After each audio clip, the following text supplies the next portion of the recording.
All right. Good afternoon, everybody. My name is Jofish, Kaye. I am conference chair, as you probably might have guessed by now. I am very lucky to have this opportunity to have this session. This is the first time we've ever done this. We've never done a SIGCHI chairs AMA. I don't think we've ever had more than 2 years of chairs on a stage together ever before, which is sort of novel in its own right. What we felt was important, once upon a time, the SIGCHI town meeting was in the evening on Wednesday, and it went as far into the evening as it needed to, so that you could have fights and screams and shouting. Not a lot of people came to it, and to make it so that more people could come, we moved the SIGCHI town meeting to Wednesday lunchtime, and I encourage all of you to come and join us for that. But the SIGCHI town meeting is not necessarily the place to talk about Kaye itself, right? SIGCHI is the umbrella organization which organizes Kaye, but also our 43 sister conferences. 22. It's always 22. You've been learning, that's great. And our 22 sister conferences, right? But we felt there was a space to have a discussion about just Kaye itself. People have asked me a lot of questions about Kaye, how it's organized, what happens, where it's going. And we thought it would be valuable to go and put everybody in a room together. Now, it's also possible it's not valuable to put everyone in a room together.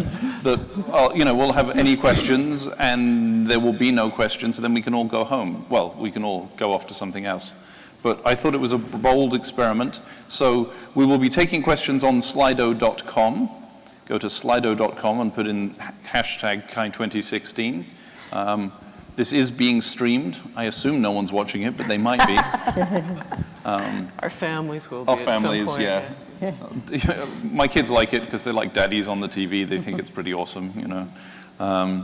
But you can ask questions through Slido. We also have a microphone right in front of me here, and we'd love you to come and ask questions. So, without any further ado, ask me anything. Should we maybe announce who we are and what roles we play? Yeah, should we do the roles? Why don't we start at that end, because Cliff's going to be complicated. Okay. So, can you... I have a mic. So I'm Gloria Mark. I'm from UC Irvine, and I'm the Kaye General Chair for 2017 next year. Okay, I'm Sue Fussell from Cornell, and I'm the co-chair with Gloria for next year.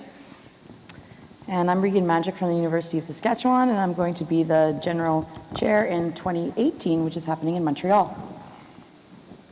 Really? Wow, fantastic. I know, right? MC.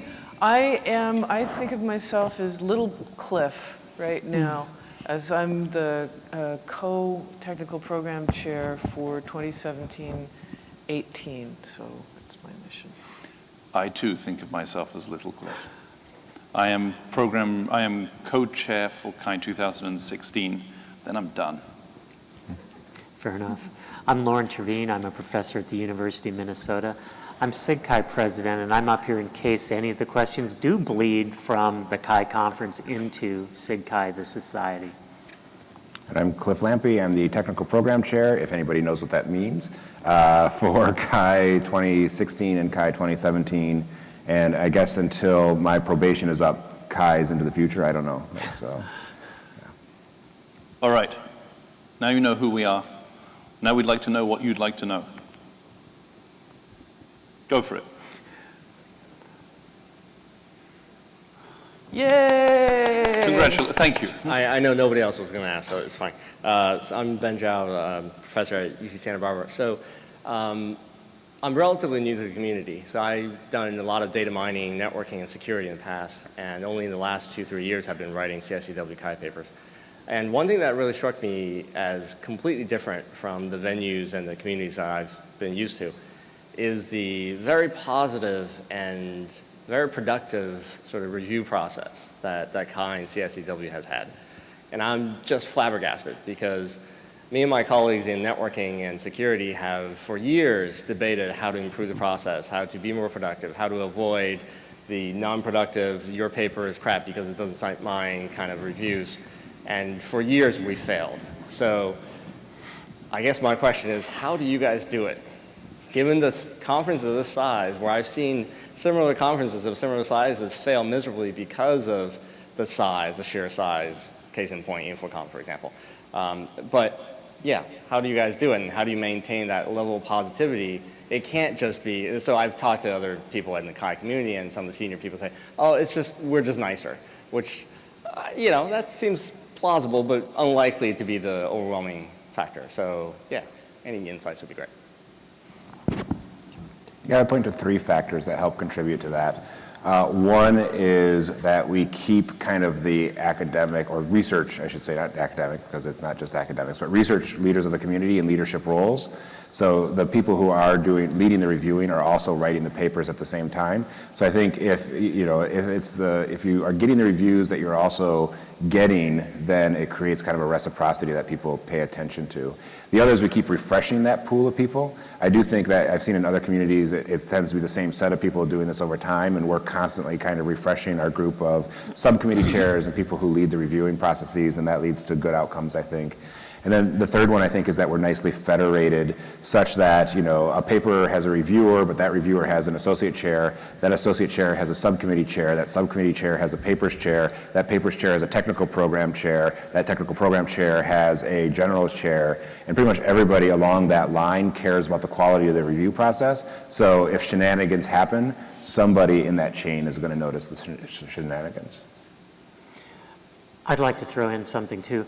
I think to some extent there's a founder's effect in the field.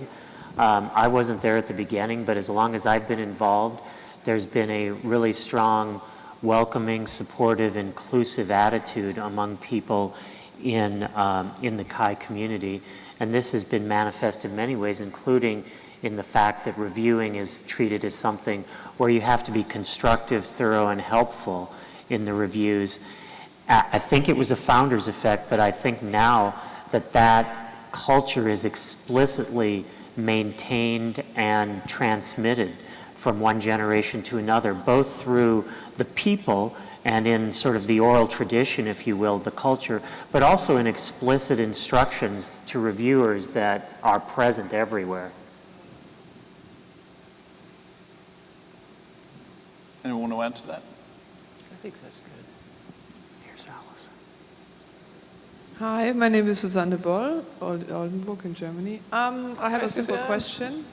When do you think will Kaye go every third year to Europe and then Asia and then the US and so on?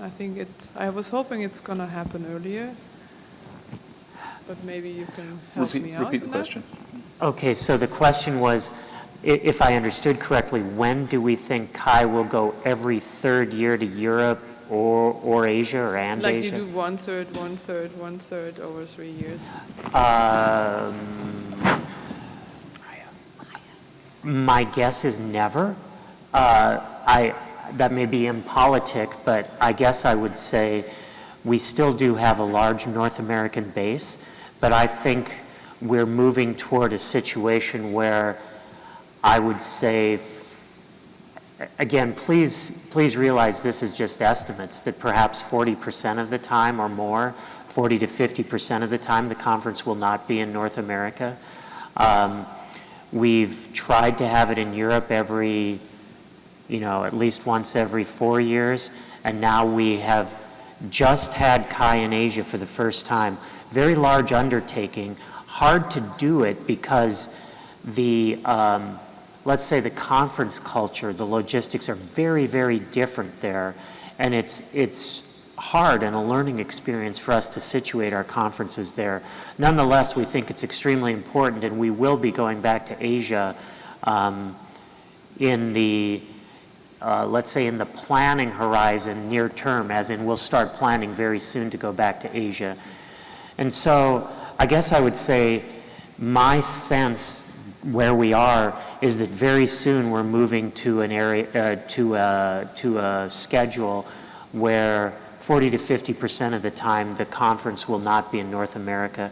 And in some cases, it won't be in North America for 2 or 3 years in a row. It will just depend on our scheduling, on how things work out.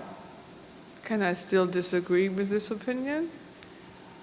I'm sorry, I couldn't. Can I disagree with this? Because I think I know Kaye has a strong size and it has grown much over the last years, but also it's an ACM and it's a SIG within ACM, and other SIGs, like the SIG Multimedia, naturally have been moving between Asia, Europe, and the US or the North American location. And I would say, of course, if you move the conference more often to Europe and more often to Asia, you might also see a difference in the statistics, because of course it's the statistics well if you are an American or North American based conference that you have a majority of submissions, because you might imagine that a trip here is not the cheapest if you are coming from Europe or from Asia. So it's the question, is it a self-fulfilling prophecy if you stay often here? So I would again, okay, I can ask you anything, at least who is in charge. I would suggest really go to a regular change, given that the logistics in Paris and in Seoul have shown that it is possible. Okay, well, thank you. I agree, by the way. I think we should be moving to outside of North America, and I think we should have a regular schedule. I think it's a good way to force us to do it. Paris was a huge success. Seoul was a huge success. I don't think we are really living up to what we could be doing if we're, I mean, San Jose and Denver, I love Denver, it's a great city, right? But I think there's some opportunities there that we're missing by making those decisions. Just in case that's not clear, the next Kaye 2017 is scheduled for Denver, which is... Right, and so that may not be something people are aware of. So Kaye 2014 was Toronto, 2015 was Seoul, 2016 San Jose, 2017 Denver, 2018 Montreal, 2019 Glasgow. Oh, well, that's not completely official yet, but likely. That will-ish. Glasgow-ish. And then very likely after that, we'll be looking not in North America for a few years. So, I mean, that gives you, somebody else can sort of tally it up, but that gives you a feeling for the upcoming distribution of conferences. But, I mean, I take the point about predictability and having a schedule. And so, yeah, that's something we'll take under consideration and think about. So thank you. Yeah, I just wanted to add like a small comment. So I'm also currently based in Germany. I will be based in the States later. But for instance, when Kaye was in Paris, it was really awesome for us. So the flight was $50 from Berlin, right? Compared to, let's say, WIST was in Hawaii, it was almost $2,000 to go. And for us, it was a huge difference because we could take all of our undergrads. So it's not only a question of, you know, is it more expensive for like one PhD to go, but it was, we were able to take 10 undergrads with us to the conference, the SV, they got into research, and whenever we come here, we cannot take them, right? It's just really expensive. So just adding this as one more thing to take into account. Okay, well, thank you. I was going to ask how you select the general chairs and other chairs of the conference, because it's not, unlike for the program committee, it seems to be a very close process. And it seems also to be quite a skewed process, given that 6 out of 7 people on the front are in American institutions or institutions on this continent. I was wondering how you're going to open up the process and make it a bit more wider and transparent going forwards. That's your problem. You know, I'm sorry, we have such an echo here. I don't know if there's anything we can do about the AV. I actually could not understand your question. The question was, how are Kaye chairs chosen? How are Kaye chairs chosen? And including like not just the general chairs, but more broadly. I think my observation is sort of flowing from the issue with Europe not being so included. I mean, the same with this panel. 6 out of 7 people are not in European institutions. In fact, 6 out of 7 are in American institutions. So it'd be nice to be a bit more diverse in terms of how the process is conducted, if that makes some sense. Who you call an American? Yeah, I'm going to rage. Yeah. Well, in this continent at least, same sort of time zone sort of thing. I think you're the one. Okay, so the question of selecting general chairs for Kaye, this is a decision of the executive committee. Technically speaking, the vice president for conferences leads that process, and the executive committee gives feedback at all stages and then ratifies the decision. Believe it or not, it's hard to find people who are willing to do it. I believe it. Okay, so that's one huge filter. And then the second filter really is people who have done enough other related responsibilities that they have demonstrated the ability that makes us think that they can do it. And that typically involves some non-trivial participation in the Kaye conference organization, and often involves leadership in other of our SIGCHI sponsored conferences. And so we look at people who've had that experience, and then we also often try to do people who are geographically local to the conference sites, or at least close to those sites, at least some of the chairs. And then we also do try to balance things in a way, believe it or not. But we then have this constraint, we have to have people who will say yes to us. And that can be extraordinarily difficult.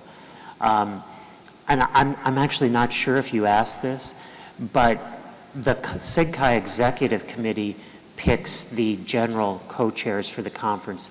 After that, it's up to the general chairs to fill all the other positions. And we do tend to think about, when we pick the general co-chairs, we do tend to think about things, as I said, diversity, balance in various ways. And my sense is that every set of co-chairs we pick try to take those things into consideration when they form their committee too. And again, perhaps Allison and Jofish and Gloria and Sue, who've formed committees, and Cliff, I guess, who's been involved in that process, may want to talk to that as well. And I know when we were picking people on our committee, we spent a lot of time, we tracked on the spreadsheet what the percentage of North Americans, Europeans, and Asians were. We tracked the relative numbers of men and women, and we tracked the split between academia and industry. We didn't try and explicitly hit any particular targets, but we did track those. That was the top line that was frozen on the spreadsheet. And I know we passed that spreadsheet on to you guys. Yeah, and I just want to underline that Sue and I did the same thing this year, and we really try to make an effort to achieve a balance. So, you know, we look at gender, we look at geographical region, we look at industry, academia, and we really try very hard to have very good representation. Can I ask a question to the person who posed that question? We're feeling very, good about, well, we put all this effort into it, but it's not apparent to you that there's this diversity when you look at the schedules and so on? You don't see that there's gender representation, regional gender? Can we signal that better, or what would help you? I mean, I don't think it's necessary. I'm not sitting there looking at it as a statistical. Can you speak into the microphone as much as possible? I'm not really seeing it as a stats person going, oh, hang on, there's X women, there's X disabled people, there's X people with different ethnicities, there's X industry people. It's more that the process isn't transparent. And so let's say someone's disadvantaged, for instance, they can't go to conferences regularly, let's say they've got a disability that means they can go to a conference, or let's say they find it more difficult to engage in an academic community for all kinds of reasons. If you have a closed process where you're sitting down, here's who I know, here's my friends, here's people that I'm mates with, I'm going to appoint these people, then you're actually running a very exclusionary process. I think that's kind of the point behind open program committees. So are you feeling it's like it's a who's you know thing? Undoubtedly. Yeah. I think that's homophily is going to play an effect here. And we fight against that. I think everything we just talked about is how we try to fight against homophily. But you're right, it does shape part of the process, and we should keep fighting against that every time in more transparent ways. Go on, Allison. Let me take off your mic for a second. So Cliff can't talk Okay. anymore. I'm sorry I'm late. I was in the diversity and inclusion lunch, trying to finish that up. My name's Allison Druin, and I'm one of the general co-chairs for the conference. One of the things actually that Jofish and I did was we actually added more people, more leaders to each of the venues. And in some cases that wasn't such a good thing because then nobody knew who really was doing what. But in many cases it added multiple perspectives that really did help to bring more inclusion and diversity in what people were doing. We'll see, how big our conference committees get because of this, but it is, we also tried to get more transparency in terms of the process and the changes we were doing, and Jofish is shaking his head violently because he really spearheaded this Tumblr blog where we literally, as soon as as soon as chairs were changing something, we said, hey, get that up there on the Tumblr blog, and we would tweet about it and point to it and so on. But you're absolutely right. We need more and more transparency because that's what we expect as the HCI community we are today. So thank you. So something I would think about us exploring, for instance, and maybe this might help, is so when Loren's brilliantly explaining what the process of selection is, it's like, oh, that's good to know. Is we can publish that. We can make that part of anything so that it's very clear not only what the process is, but if you're interested in becoming part of that, for you to get a better sense of what the practices would be that would be expected, and who to talk to when, how, to say, I'd like to do this, because as these guys have said, it has been surprisingly challenging to get people with the right level of experience to step into some of these cool roles. So if that's where you'd like to see yourself, I'm not saying you are, but if that is part of your interest in asking that question, that would be terrific. We can help action that if you think that would be helpful to you to have a better sense of how to engage or what the process is. I mean, yeah, that's what... Can I tell you about something else we're doing? Is this on? Yeah, so in a different role I have as an adjunct chair of professional development or some such title like this. We're building out a system. We're documenting the roles that people have had, tracking through all the different conferences. And we're going to make this freely available to everybody. And one thing you can do, well, what we think you'd be able to do is you could say, who's the chair this year, and go back and see what have they done over the years, where did they start, what roles did they have, and how did they get there. But it's also meant to help other people figure out who to pick for roles and things like that. So I think it will make the process a lot more transparent. Because lots of us have done a ton of different roles before we got to do this. I think these are all very positive steps. I think the problem is, unless you actually have an open process, it's whoever's first served, and you're not necessarily appointing people on merit, you're appointing people on convenience, appointing people on the tangential factors. You don't really think, you don't really think about the factors you're actually picking people on. Whereas if you had people apply for it, you'd have 10 people for one post, and you could compare across and say, look, you 5 people are probably the best qualified. You can actually measure it in that sort of way. I think I want to make one more comment about open processes. So we started with TVX. 2014, it was my pet idea, where we just said, here's a program committee, you can apply for it. And it really actually mixed things up in terms of inclusion. And we just assessed applications basically on the papers. I mean, once the processes are transparent, once you know what the processes are, then you can actually respond to those processes. You can say, hang on, this process isn't actually really fair, and you respond to it. If you don't know what the processes are, then you can't actually comment upon the fairness and the invisible barriers that arise from that. I think people often overestimate how much process there is in Kaye, right? We are a conference that has grown rapidly, and we are outgrowing our processes in many ways, right? I will point out that this year we did open AC volunteering, we did open keynote nominations, we did open late-breaking work, right?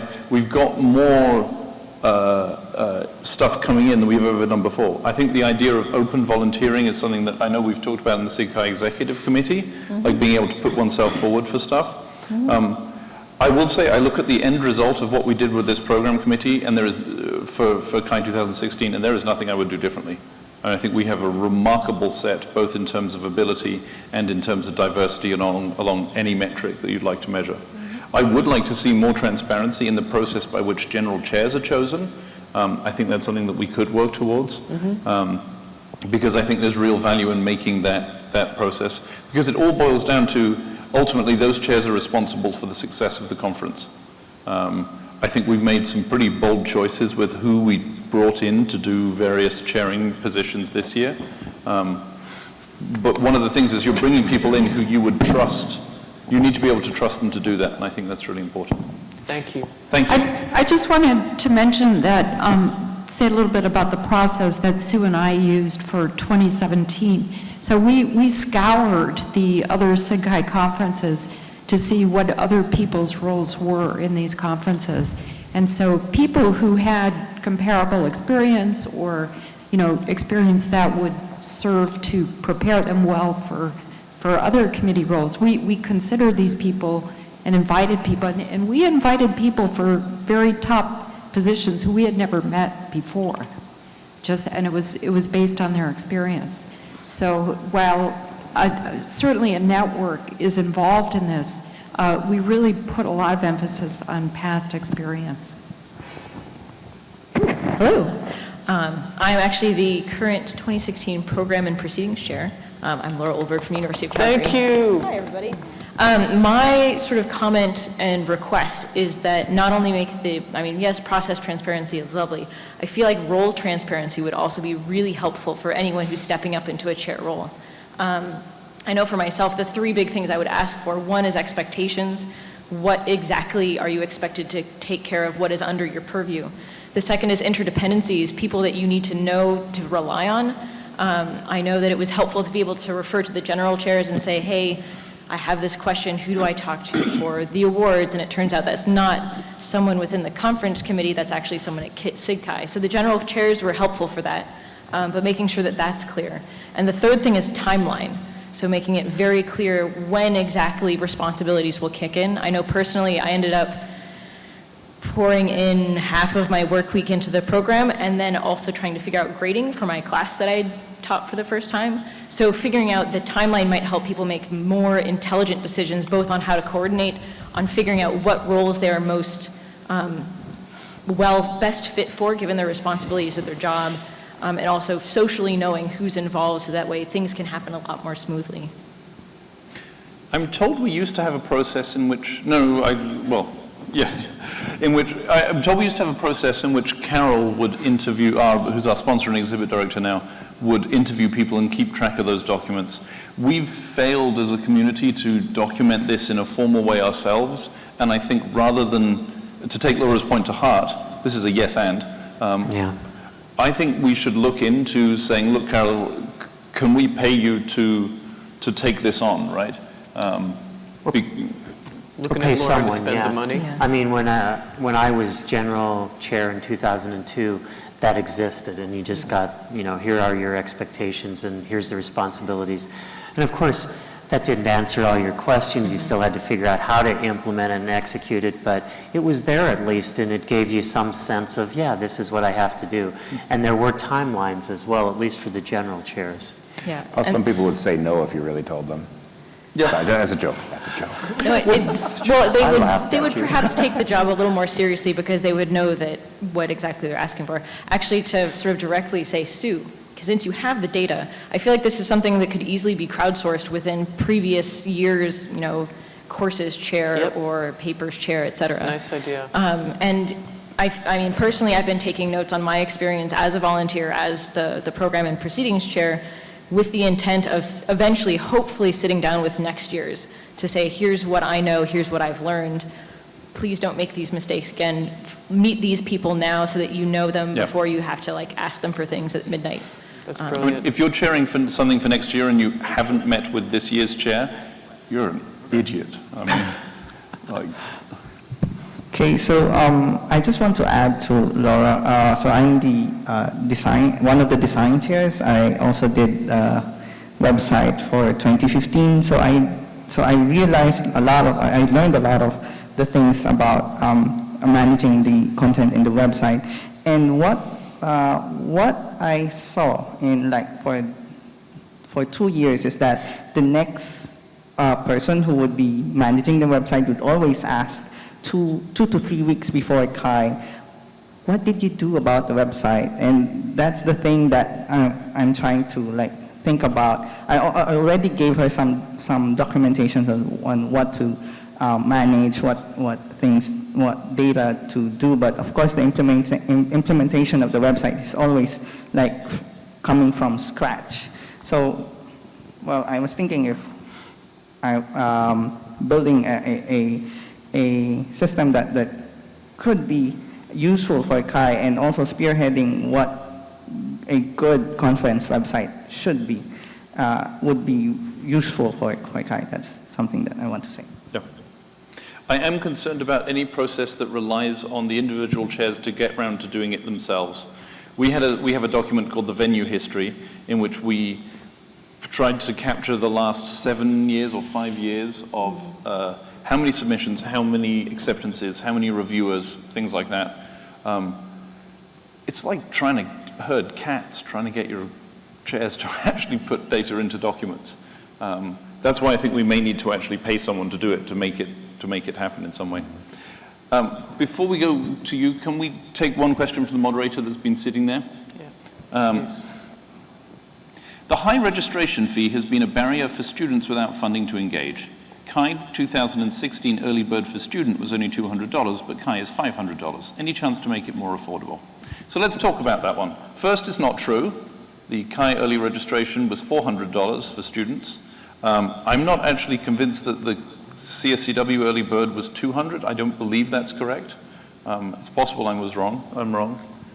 In general, we've sort of standardized across the field that student prices are half full prices, right? I do know that the CSCW early one was 650 or 700. There was a weird thing where you got charged extra later at CSCW this year. They messed something up. I believe it was $675, so I believe it was half of that. Remember, CSCW is a 3-day conference, not a 4-day conference. So Kaye is actually cheaper than CSCW by the day. Because of the scale of Kaye, we're just forced to, we need to have more days to fit all the content in. That being said, I completely agree that we've got a real problem with the prices of Kaye. We looked extensively at whether it was possible to bring down those prices. For Kaye, it's a real problem. Trying to get a venue of this size, there's not a lot of places where you can show up and say, well, we're going to have somewhere between 3,500 and 4,000 people. Can we borrow it, right? It's very, very difficult. We've done a lot of work into this. We've done, we did a survey, I did a survey in which I looked at other conferences in other fields. So something like the AGU, the American Geographers Union, has lower prices, but they're much, much bigger. They have 25,000 people, so they have economies of scale that we're not able to hit, right? Conversely, you can take a conference like DIS or something where you'll have perhaps 500 people, perhaps 252 people. The chair for in cooperation conferences is nodding as I say numbers. About 250 or 300 people. Those you can sort of fit into a hotel. It gives you a little bit more room to sort of make decisions. But I would love to see us bring down our prices. The biggest barrier that Kaye has to diversity right now is our registration costs. Okay, so anyone else want to? Yeah. Let me add. This clearly is something we are aware of. The barrier to participation brought on by the registration costs, and probably when people say that, I think, well, it isn't just the cost of registration, it's the cost of flying to San Jose or San Francisco or Paris or Seoul, depending on where you are. It's the price of hotels in a city like San Francisco or Seoul or Paris. And so there's many costs to a conference. And I can say that in general, we're interested in, are there ways that we can lower costs? We're interested in, if we were to lower costs, what differences in the experience would that make? And we're also interested in ways that we can, if not lowering the cost for everyone, at least have funding opportunities that will make it possible for people who otherwise could not participate to do so. So those are all things that we are interested in looking into, and in fact we are looking into. And can I just make a plea that it sounds like some of the conversation has been from very much insiders who have been all engaged in the process, that we can offline with you about current conference issues, but we want to make sure that folks who are less experienced with the process get to ask us anything too. Okay, so I'd echo what Suzanne said about going international more often than we do. The other thing I would like to ask each of the panelists to comment on is, computing isn't going away. I think the interaction we have between humans and computers is going to become bigger and bigger and more interwoven into life, and it's going to just become serious, and it's going to actually start breaking aspects of society and culture and life, and maybe you already think it does or it doesn't. So maybe you think, oh, that's actually not true. It's just a little peak. It's a bubble. We'll sort it out. So actually this conference is going to shrink back to be like 1,000 people. So if we're Snowpiercer, if we're the train barreling along, we're the remnants of humanity, which bits of the conference would you cut off to make us go back to 1,000 people? I actually don't think that's true. I actually would like you to each also answer the question of, why don't we make this conference 20,000 people? Make it 20,000 people, make it bigger. Make it bigger and cheaper and easier to get to and go global. So one direction or the other. My question to you is, what do we lose and what do we gain by going in either dimension? Because just bumbling along like we are might not be the smartest thing in the world. Thank you. Over to you. Yeah, I like that question. It's similar to the question that's in Slido, which is basically, is Kaye too big, is the thrust of the question, which I think is a great question. I think I think Aaron's right. It's exactly the wrong size in some ways. It should be bigger or it should be smaller. Should it be smaller? I don't know. I think that's what specialized conferences play the role for, right? Like, I really think that we have a very healthy ecology of exceptionally good specialized conferences across SIGCHI, and I'm really happy that they exist, and I love going to them. So I don't think Kaye should be smaller. I think Kaye should get bigger. Kaye is getting bigger. The problem is we're getting bigger at about 7% a year across venues. Papers are consistently rising by about 6% in terms of submissions and accepted papers, and so we're basically adding about a track a year to Kaye over time. So that becomes, you can see very quickly, Kaye 2002, you guys had 65 papers and notes. At Kaye 2002. That's adorable. A very cute little Kaye conference. Put it in my little pocket. Did you schedule, or did you just sit in a big circle? But this year we have this year we have 565 papers. We also add venues all the time. So, for instance, we add cool things like the video showcase and Alt Kaye, and et cetera, et cetera, et cetera. Stuff for next year, art exhibit.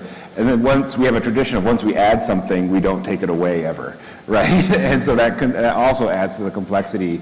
I have a firm belief that Kaye is becoming unsustainable from a process point of view and unsustainable from a volunteer-driven organization.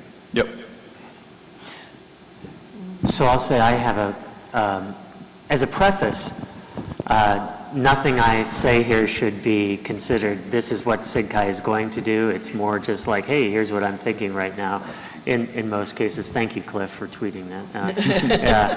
And I do feel from talking to Cliff and Allison, Jofish, people like who've been running Kaye, that we're at a point where it's hard to run it. Maybe it needs to be either smaller or bigger to easily run it, or differently structured. And, one idea that gets mentioned, at least, is making it more of a federated conference where, right now, for example, in the papers, we have the different subcommittees.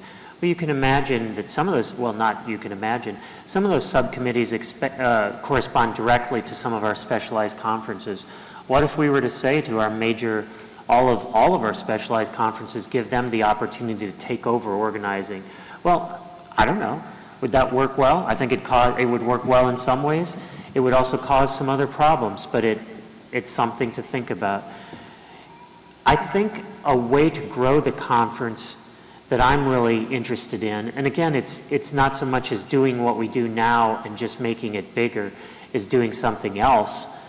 And that would be to find ways to include as part of the Kaye experience on an ongoing basis talks that appeal to a broad audience, that are, it's not just specialists, talks that appeal to the public. Maybe every evening we have talks from people on their work within the Kaye field, but that are specifically pitched at a popular general audience. Maybe they're free.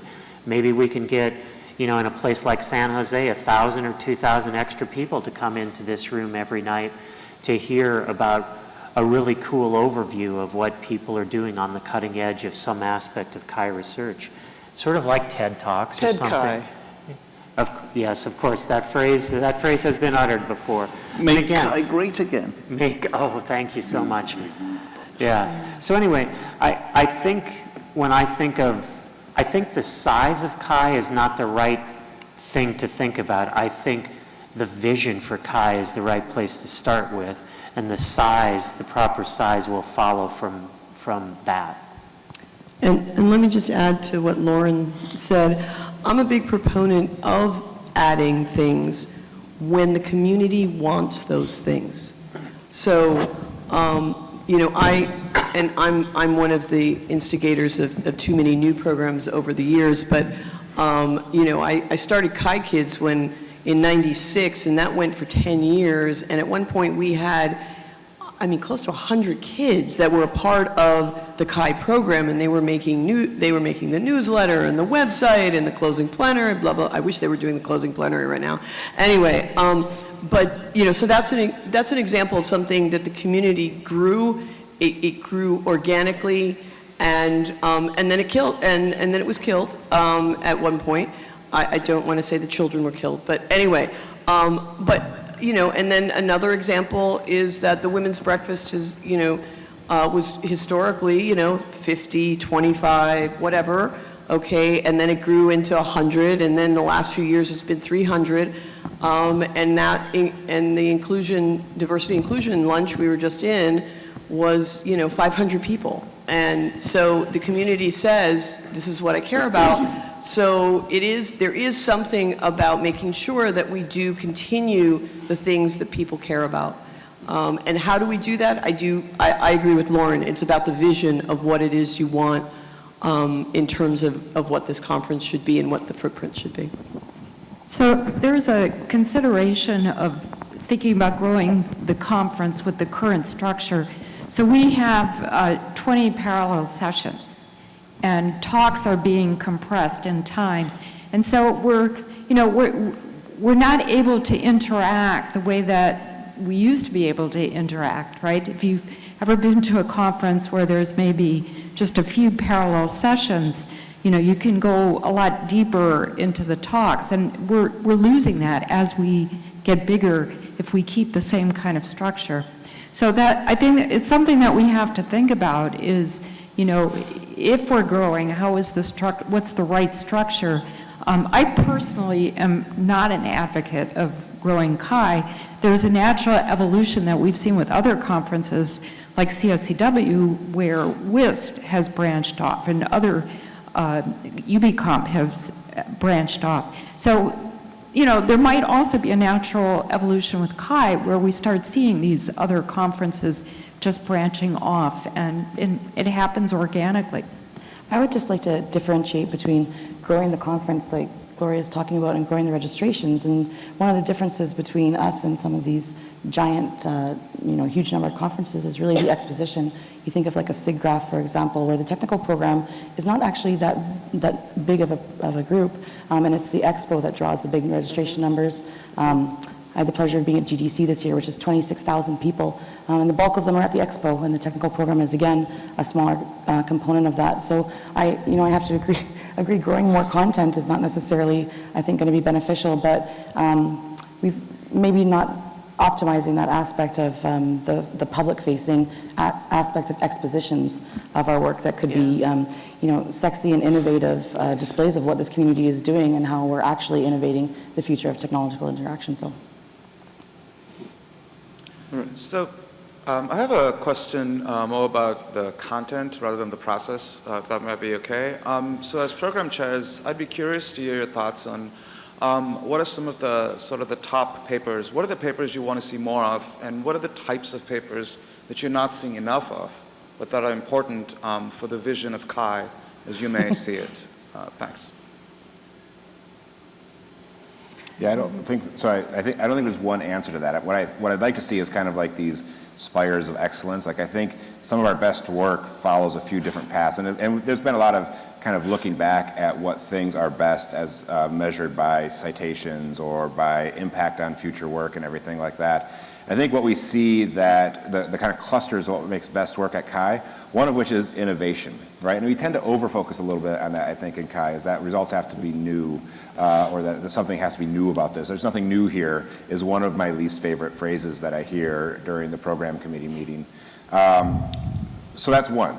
The other thing, is, I do think we have a drive for novelty. I think another thing that makes us excellent is quality of the research, and that's across so many of our methods and domains. It's really hard to say that there's one pathway to that, but that's what I really want to see, is just really solidly done work.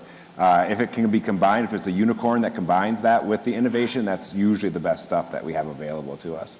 And then this is related to another question, which is in Slido, which is how do we determine what is a Kaye paper, right? What makes something Kaye?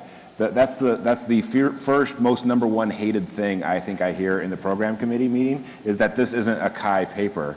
I'm like, if it's got some vague sense of humans and some vague sense of computers mixed together, it's a Kaye paper, right? And you know, trying to presume, we're such a broad tent, trying to presume what our work is and what, for me, if it moves a reviewer, if it moves an AC, that's what we should be focusing on. If you have an aha moment looking at a paper, that's what we should be highlighting. I love the scale of Kaye. I love the width of Kaye, how broad that tent is. I don't know of another conference where you can have such remarkably diverse approaches to epistemology, to creating knowledge. Thanks to me, sometimes in the same session. Sometimes in the same session. You'll have some good scheduling there, Cliff. Where you can have someone who's doing sort of critical theory and the impact of Derrida, and then the next person is building sort of in-air haptic devices, right? Most professional, most research arenas don't look like that, right? They have a tool, they have a method, they have a set of recognized methods. So what I love about Kaye, and one of the things I think that has pushed us forward with things like childcare at Kaye, is because we want to spread that tent even wider, right? We want to say, who are the people who are being kept back from being part of this conversation? What can we do to help them attend? What can we do to help them be part of this conversation? It's why we're streaming stuff. It's why we've got the telepresence robots. It's about that question of saying, we think our conversation is richer when more people are part of it, and more approaches and more epistemologies. All right, so I just wanted to first off say that I think the accessibility has been done really, really well here. And so I'm curious to hear any tips that you have for those of us who are planning, our own smaller conferences, like how we can, do things this well when we're not at this large scale. Well, so the first thing is we have amazing accessibility chairs. Mike Shabanik is, if you can manage to pin him down, he's a genius whose feet only, for some reason, touch the floor, right? Mike is great. Sean is absolutely amazing. Susumu is really, really, really good as well. And the three of them are great. So pick amazing accessibility chairs and make them do the right thing. However, I don't think that's necessarily the right answer, right? Because it's very hard to scale. It's very hard. There's a bunch of specialized knowledge about accessibility, which I freely admit I do not have. And I know in the SIGCHI access group, we're more and more talking, there's a conversation going on there about, what does a sort of accessibility kit in a box look like, right? How can you take that and then sort of pass it over? What are the best practices that you can point to? What are the ways to do that? I think it's a really difficult question. Thank you very much for the compliment. I think there are still things we could do better, and I'd really love to see that question develop and grow. I think we need to be meta-reflective here, okay? And I think that we have a history, at least in the Kaye community, where we aren't that reflective. We sort of go, okay, here's all the files, go for it, guys. And so I do think that we will be debriefing with the executive committee. It's a tradition that the co-chairs of the conference drag their very tired bodies into on Friday morning to the executive committee. I did chair a small conference called Interaction Design in Children. And one of the things we did do was learn from the Kaye conferences. We did learn we did cherry pick some of the things that did work for us here at Kaye.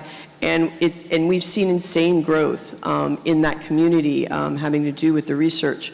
And one of the things we realized was, again, having a large tent and making it as easy as possible for people in many different countries to go to Interaction Design in Children, and also for them to want to go to it. So we saw an insane surge as soon as we put Interaction Design in Children in a major city like New York City.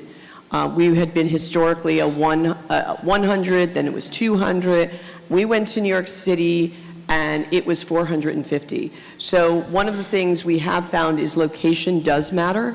And we also tried in Interaction Design in Children to go back and forth between Europe and the United States. And the jury's out if that works, because we find that the conference shrinks and grows every time we do that. So we've got some work ahead of us, but do talk to the different chairs at Kaye that you think that might be helpful in being able for you to cherry pick for your conference, because absolutely there are some things that do work in small conferences. Do we have another question, Joe?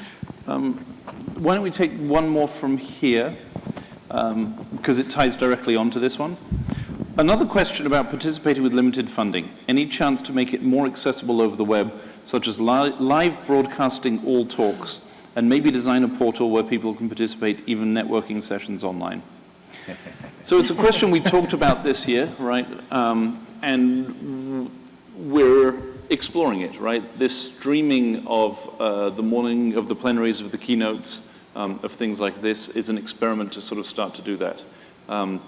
There is a legitimate concern, which is if we stream everything, then why come to Kaye, right? If you can get all of the content streaming on the web, and I don't know. That's I'm not saying I believe that's the case. I'm saying that's a question to talk about. I think the designing a portal where people can participate, luckily there are a couple of those that some of our colleagues have designed. One of them is called Facebook, another one is called Twitter, and one of the things that's great is looking at the discourse that's happening on there. There's a closed Kaye group on Facebook called Kaye Meta, which I think has grown more than we expected it to. It's become a really vibrant place for discussing Kaye, discussing processes, asking questions. It's very intimate. It feels really nice. I really like it as a space for those discussions. Let me add, the issue of streaming content is something, just as Jofish said, I think it's a great idea to do it. One worries that if you streamed everything, it would reduce the reason for people to come to Kaye. And so that leads you to consider options like, well, if we stream content, first of all, what would it cost to be able to stream everything? Second, would we charge for access to some streaming content? Would some of it still be free? So these are issues that we're absolutely thinking about, we think are really important. We don't know the right answer yet. And one of the things I would say is, from a SIGCHI point of view, we think soon we have to figure out some general guidelines for our sponsored conferences. But in the meantime, we want to encourage experimentation by each of the conferences. And whatever guidelines or policies we come up with, we still want to leave sufficient freedom for conferences some conferences might want to go be more aggressive, some less aggressive with streaming. So yeah, it's a very interesting issue.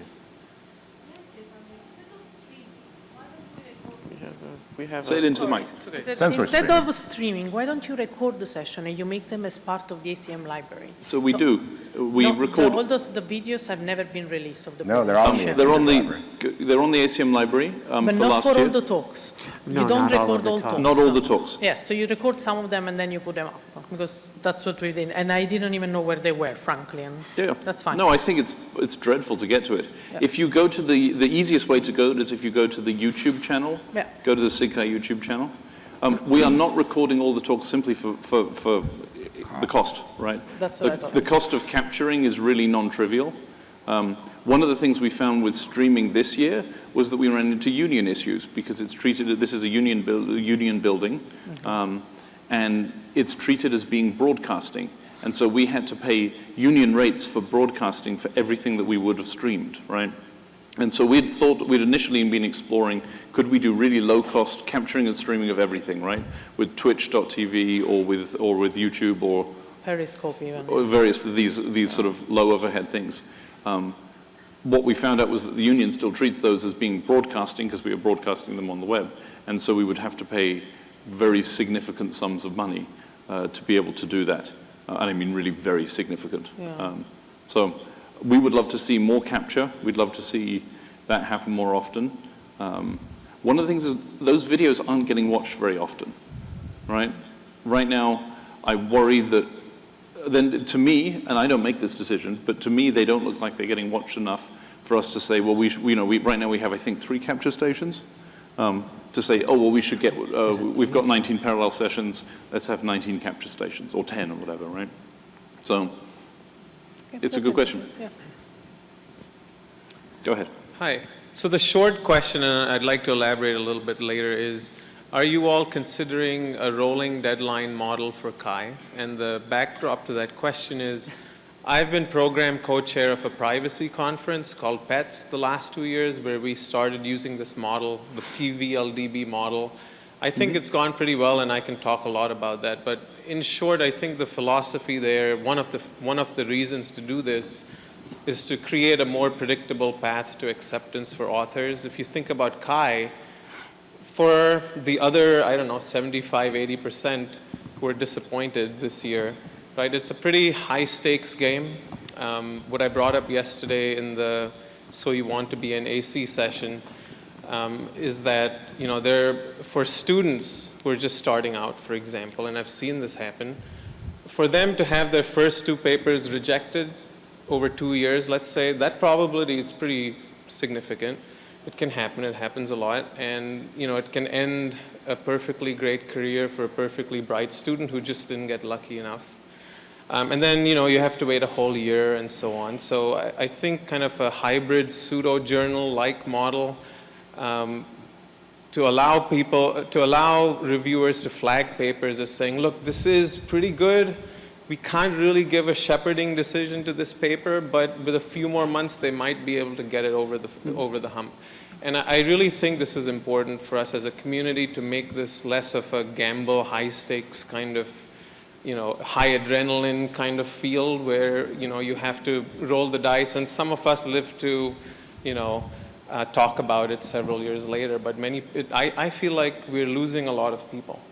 So I'll stop there. I'll answer that because I'm wearing 2 hats when I answer that question because I'm also the Vice President of Publications for SIGCHI.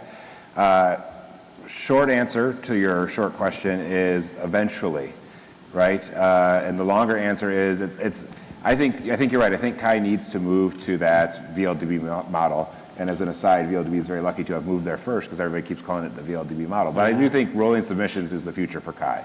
I think Aaron and Scooter, the VPs for conferences in different capacities, might disagree with me. I don't know. But it's a process change that's significant. It's not going to happen next year or the year after, but it's definitely on our radar for something as a way forward for Kaye to happen. I agree with you completely that some form of revise and resubmit model is important for the process overall. And I think a lot of people up here are true believers in that. Gloria launched the revise and resubmit model for CSCW in 2012. Loren and I really compounded on that in 2013 for CSCW. And I think the CSCW community's experience with revise and resubmit has been unambiguously good. Well, a couple errors, but pretty good.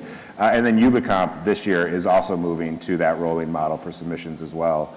Or not this year, but I think in the very near-term future. So, I agree with you that that's such a strong model that we've seen work, and it dovetails nicely with this proceedings of the ACM, PACM, which is a journal model for ACM publications. That also helps us with a lot of problems that conference proceedings have had in the past.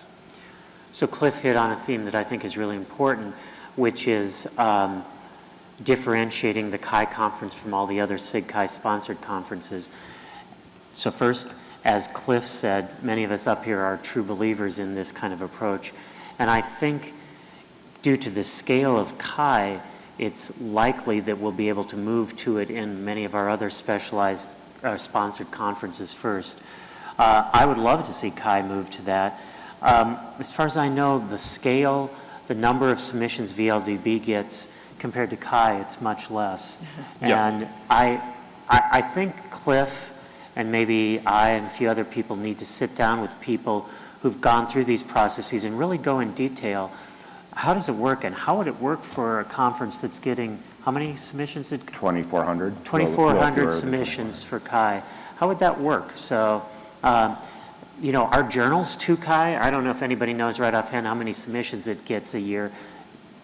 It's nothing like 2,400. Less. So. Yeah. Right? Less. Yeah, less, yeah. Okay. We've got 3 minutes left, and I feel that we should make sure that we actually hit our deadlines. Could I suggest that, as opposed to taking one more question, I apologize for this because you've been standing up there, I think it might be informative to just say, for each of us to go down this line and say what the one thing that we think Kaye really needs to be thinking about next. Like, what's the big issue that we should be addressing? Don't make me start. Allison, would you please go first? It really should start. I mean, I could start. I think it's infrastructure, right? Stuart had a question we didn't get to, which is, you know, can we make some improvements on our apps and website stuff? And I think a lot of that has to do also with how we schedule the conference. There's, I think, a strong need for better, more sustainable infrastructure. We're not an amateur conference anymore, and we can't run with homebrew infrastructure under the hood as well as we could. Now I can.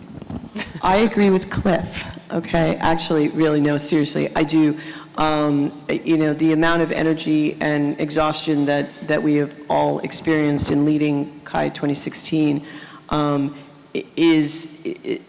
I think we could have probably cut that in percentage if we did have some infrastructure to help on different processes, because it's not just a papers and notes process. Just remember, we have almost as many submissions in all the other categories as we do in papers and notes. So it's an enormous undertaking, and even just getting the program that's printed, that's the same as on the web, I mean, a million different things. Mostly the same, close to the same. Same-ish. Yeah.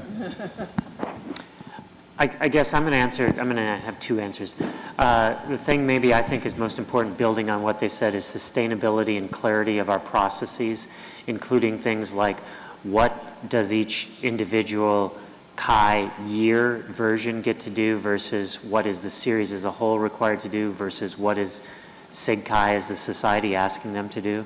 And the second thing I want to say is something I felt like I learned today, or I felt like I was challenged today, is to really think about the location and how we locate Kaye conferences, and perhaps being predictable about that, or more predictable at least. I think my answer to this question, having posed it and realized I didn't have one, is about it's about data. It's about taking the responsibility to put the data out there. It's something that I think we did pretty well this year, and I think it provides a level of transparency, which is an accountability, right? An accountability to ourselves and to all of you by putting that data out there as much as we can.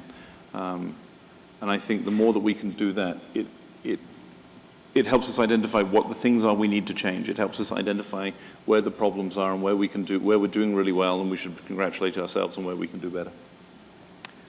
I was inspired this morning talking with our incoming video chair, Daniel Fisher, to think about how Kaye can become more of a starting point rather than the end point for people, for when we submit our papers and we have to get the paper, and instead of that being oh, I got it in great, or oh shit, I'm done for another year if I didn't.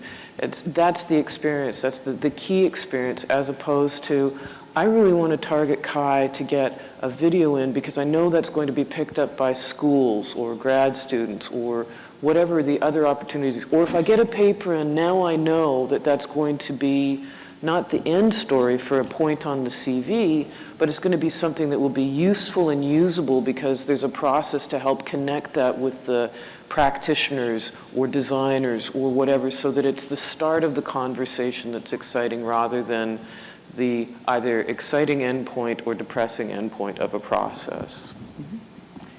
I'm not going to talk about process because it would all be just opinion and speculation as a future chair. But what I would like to say is something about being publicly relevant. So this goes back to Erin's point about we're inventing the future in this community, and we're the ones that are really understanding how we interact with technology, which is just a huge part of humanity today. And I feel like we're missing an opportunity by not being more publicly relevant in terms of the kind of engagement we have beyond the academic community, and even beyond the practitioner community, but with the public in general. So I would like to see more of that. Cool. I guess I would say inclusiveness at all different levels. So, making the conference easier for people to get to, making it easier for them to see on video, making it easier for people to get involved in service and for actually getting them all involved in service. Because as a volunteer organization, we need a lot of people's help. So. I would say that Kaye needs to be eating more of its own dog food. So, we're the community that studies a range of technologies, including social media and remote collaboration technology. We've innovated upon, we've even invented these kinds of technologies, and we need to be thinking about how we can use them more in our conference to solve some of these problems. We already are starting to do virtually co-located subcommittees as part of the program committee.